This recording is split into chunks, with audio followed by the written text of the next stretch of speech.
Ce dimanche 19 février, l'émission 7 à 8 a consacré un sujet sur l'accident que Pierre Palmade a provoqué le 10 février dernier sur une route départementale de Seine-et-Marne. Dans le reportage, François Rollin, l'un de ses amis, est revenu sur ses addictions.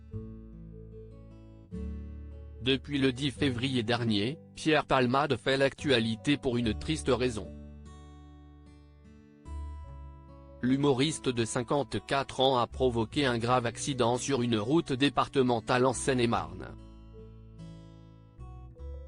En se déportant sur la voie de gauche, il est rentré frontalement en collision avec un autre véhicule dans lequel se trouvait une femme de 27 ans enceinte, qui a depuis perdu son bébé, son beau-frère de 40 ans et un enfant de 6 ans. Au moment de l'accident, des témoins ont vu deux hommes prendre la fuite. Ils ont depuis été identifiés comme deux connaissances de Pierre Palmade. Après avoir livré leur version des faits, ils ont tous les deux été placés sous le statut de témoins assistés. Quant à l'humoriste, il a été mis en examen et placé sous contrôle judiciaire avec bracelet électronique. La cocaïne ? À peu près définitivement addictif alors que l'affaire a connu un énième rebondissement ce dimanche 19 février avec l'ouverture d'une enquête pour détention d'images pédopornographiques, l'émission 7 à 8 a consacré un sujet à l'affaire Pierre Palmade. En plus d'avoir recueilli la colère de la famille des victimes qui a fait de nouvelles révélations sur l'état de santé des blessés, les journalistes ont pu s'entretenir avec François Rollin, comédien et metteur en scène. Il est ami avec Pierre Palmade depuis la fin des années 80.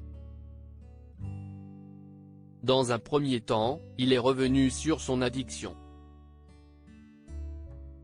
Ça a commencé dans ce milieu un peu showbiz, un peu de boîte de nuit, où d'ailleurs la cocaïne n'était pas encore très répandue, elle arrivait, c'était une cocaïne récréative pour la plupart, un peu trop souvent récréative et pour certains, addictif et pour Pierre, à peu près définitivement addictif, a-t-il expliqué.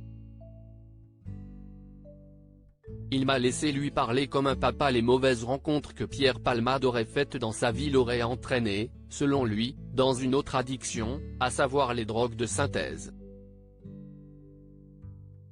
Ce sont des boîtes gays, dans lesquelles il y a beaucoup d'alcool, de drogue à disposition, et dans lesquelles traînent des jeunes gens souvent un peu à la dérive, dans une addiction qui cherche un peu du fric, du plaisir, de la dérive, des gens toxiques, a-t-il continué. Il a ensuite dit qu'il avait l'impression qu'il avait une quadruple addiction. Il disait ça un peu aussi, sexe, alcool, médicaments et cocaïne, a-t-il enchaîné.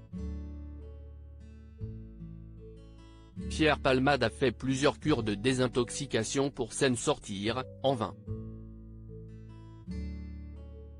Depuis très longtemps, il se jure qu'il va s'en sortir, il essaye d'en sortir. Il m'a laissé lui parler comme un papa qui dit « Non, faudrait arrêter. Oui, mais je veux arrêter.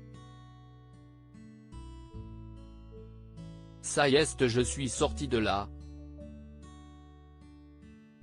Et puis 15 jours après, on a un rendez-vous où je lui téléphone. Je suis un peu retombé dedans, a raconté François Rollin. À lire aussi Pierre Palmade, après l'accident, une enquête ouverte pour détention d'images pédopornographiques.